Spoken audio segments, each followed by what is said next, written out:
Hello, I'm Corey Brock, and this is my EDL A56 case study, Module 10.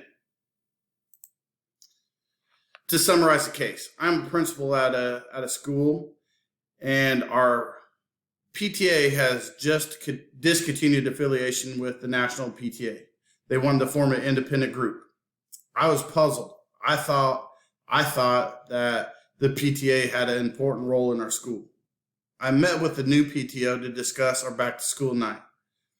And throughout this meeting, they expressed that they wanted to see more changes to the back to school night. And they also wanted more involvement in our school, which they wanted to form committees, which was, they wanted to look at discipline. They wanted to look at teacher performance. They wanted to look at our curriculum. They also wanted to have just a total school evaluation, and they wanted to do this by collecting data through school surveys and observations. This request really took me by surprise. Were there any legal or ethical issues? At most schools, you can't add extra days or hours to teacher contracts without board approval. FERPA violations, and there could be, depending on what info were provided by our students or what info they wanted on our students or what they wanted in their surveys. And a lot of districts and schools have policies regarding what PTAs, PTOs, or just any other organizations can or cannot do. Synthesize. How can we maintain a positive working relationship with the newly formed parents group without giving them too much power to influence decisions and staying within the federal and district guidelines? Facts. People involved. Myself, the principal.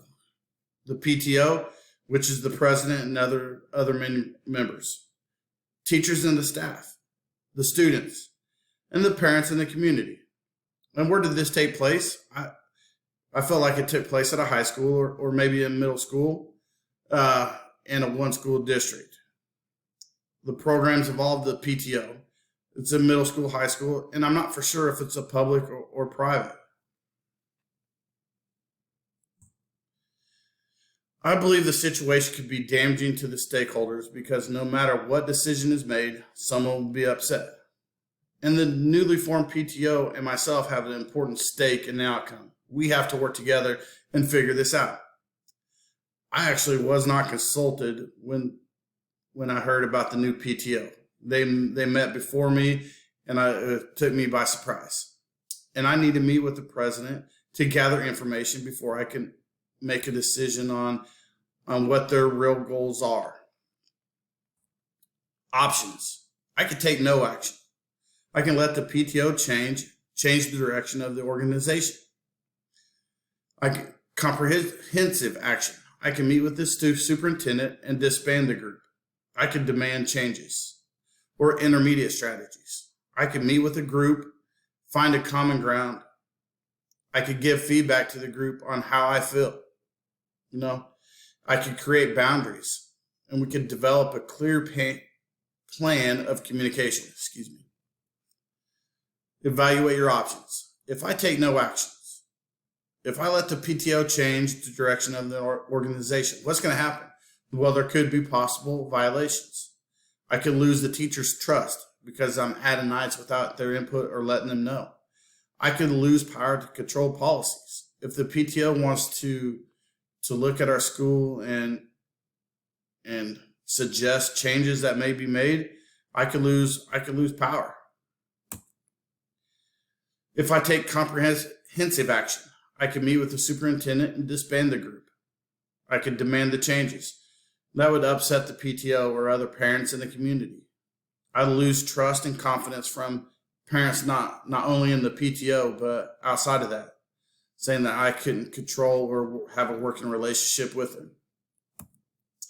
Intermediate strategies. I can meet with a group. I can find a common ground. I can give feedback to the group on how I feel. I can create boundaries and communication. And what this does is it develops a working relationship. It defines the roles of the group, of what can and what cannot be done. Decision. If my decision would be to meet with a group, I would invite the superintendent or teachers, etc. I want everybody's voice to be heard. I want to know why they want changes. Why do they feel like they needed to make changes in this situation? That they felt like the PTA before was not being heard. We'd create a plan on what they feel like they need to do. I would define roles and give the expectations of the groups. After we got feedback, we would work together on creating roles on the group. I want to create a great working relationship. I want to have communication, involvement. I want it a two-way street. I don't want to feel like here that they've been meeting outside of school and I'm not included. And I want to give everyone a voice. We may not always do what they want, but I want them to know that their voice is heard. Implementation. I would meet with the PTO. I think feedback is critical. There's a reason that this group was formed, and I want to get to know why it was formed. And there may be other issues that you had no clue and you didn't know about. I want to develop goals for the group. I want to develop a communication chain. I don't want them meeting outside and me not knowing. I'm going to give everyone a voice.